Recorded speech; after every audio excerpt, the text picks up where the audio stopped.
O mga katiits, ito yung binakbak namin na bato ba. Na iba ang amoy niya, para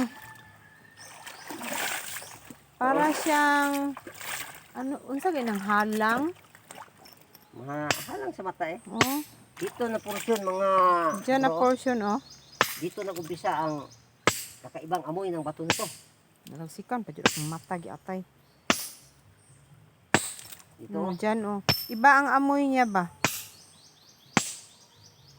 Itong bato Pag na to. doon ka sa, siguro pag doon ka sa ilalim ng tunnel, baka makasuffocate siya. Kaya iba ang amoy niya. Dito ka dapit o kay ang abog. Dito ang aso pa. Ang kanang Yan siya oh. itong bato na to may amoy.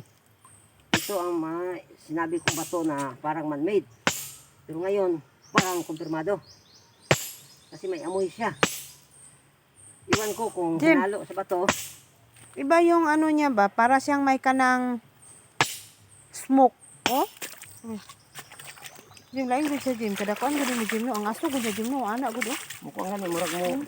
Kung wala na siya kuan diha, wala na tubig gisigihan nimo kuan. Kadaot na ba? Tama na isurugan na oy para makakuha na iyang unsa na siya gas.